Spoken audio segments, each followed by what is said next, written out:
you want to start us off, we will get going. Very good. Thanks, Sarah. Manny, thanks for joining us this morning. I want to ask you about Jaquez Moore. Was he able to get on the practice field this week at all, or do you know much about his status for Saturday? Yeah, he's been getting better every day. He's been limited in practice. We're still hopeful to have him for Saturday. If he keeps improving the way he has through the course of the week, then that's a distinct possibility. Thank you. Royal, go ahead. Hello, Coach. Coach, can you just speak on your assessment of Skylar Bell, the receiver for UConn, and can we expect Chandler Rivers to shadow him on both sides of the field on He Saturday? jumps off. He jumps off the tape, and they do a good job of lining him up in different spots, motioning guys outside of him, try to create matchups on the inside of your defense. So we'll have a couple different ways to try to deny him the ball, but he's a really, really good player, and they do a great job of scheming ways to get it to him. In the case that if Jaquez isn't 100% for Saturday, what type of opportunity does this present for Star Thomas to kind of utilize his skill set and open up the offense a little bit in the passing game? Yeah, I mean, I think similar to what happened in Chicago on Friday, for Star, for Peyton Jones, they're excited for this opportunity that just like they were on Friday night. It's a very different style of defense than what Northwestern presented, almost polar opposite. So it'll be a challenge for whoever's running the football to get yards with what they do up front, and our offensive lineup do a great job of communicating. Connor?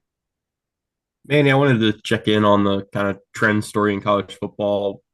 Was the helmet-to-helmet communications and iPads on the sideline any smoother in week 2 than week 1? And how much has that affected what you do during a game?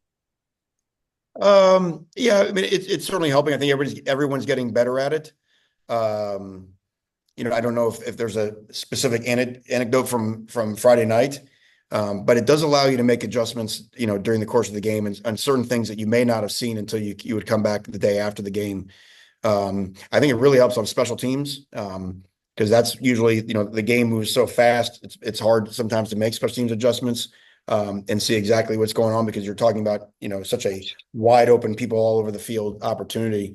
So I think everybody will across college football will get better and better with the iPads and the helmet communication as everybody gets more comfortable with it. Is this a new technology that you find yourself wishing, well, why didn't we do this 5 or 10 years ago? I think everybody understands that we're not as a sport, we're not exactly the most progressive thinkers. So we're usually a little bit behind. So you heard about there's a 12-team playoff this year. I don't think I've heard about that as well. Reminder, if you'd like to ask a question, please use the raise hand feature. Steve, go ahead. Yeah, Manny, maybe we'll have a 68-team playoff soon like basketball, right? So anyway, I was going to ask you about, UConn's running style, their offense. You've talked about that. What is it about your defense that can maybe neutralize that? Is there something you guys do really well, you think that you can get to that? Well, you'll find out when the game begins. Like I said, outside zone, which they really hang their hat on. It's good because it's good against pretty much anything you do defensively. It can collect guys. And as I mentioned earlier in the week, it's very hard to get a scout team to simulate outside zone. It just, because they're just not used to it. It's a play that you have, there's a few teams across the country that have always done a really good job of running it. Like App State always comes to mind. They've always, prided themselves on how they run outside zone. And you watch them in all the film we watched all offseason of what they did a year ago. And like I said, the very first play of the game against Maryland sat in probably practice for 2 weeks for outside zone. The first play they ran outside zone on and probably gained like 14 yards. So it's just one of those things until you see the tempo of which all the offensive linemen work together down the line. It's very tough to simulate the speed, how quickly the offensive linemen get onto your linebackers. We can't get scouts to do that. So it'll be a challenge for us. But to that point, the way we've defended the run game the last couple of weeks, we have to continue to do a really good job, and everyone's got to, handle their responsibility. If there's a cutback lane, the guys got cutbacks, got to handle that. We got to set edges and just the fundamentals of what it takes to stop a run. Kate, go ahead. Coach, back-to-back Friday games for you all, your first Saturday game this week. Just what does that extra day of rest, even if it doesn't feel like it, because last week was such a late one, what does that extra day just do for you all? Well, it's actually probably baked in your question. It was so important because of the time that we kicked off on Friday night. Had it been a Saturday night game, with us not landing until 5:30 in the morning, that you're pretty much wrecked on that day. So it did give us a day to somewhat recover from, a night of disrupted sleep.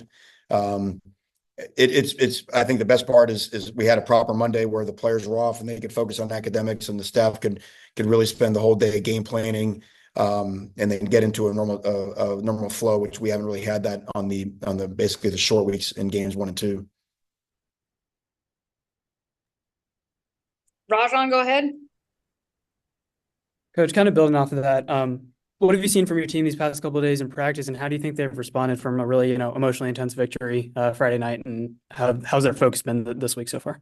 They've had a good week. Our Tuesday practice was much better than last week's Tuesday practice. I think what we understand is that, last week is last week, and we have so much improvement to make in all three phases. So, and I'm sure UConn feels the same way. Really, you just try to get better at what you're doing. We're proud of the fact that we've played well enough to win the first 2 games, but everybody knows we can be so much better. So whether that's cleaning up the mistakes that showed up on Friday night, or just getting better at the things it takes to win this game, that's really been the focus all week. Thanks. Anybody else for Coach? All right. Thank you all for joining us, and we will see you post game. Thank you all. Thank you.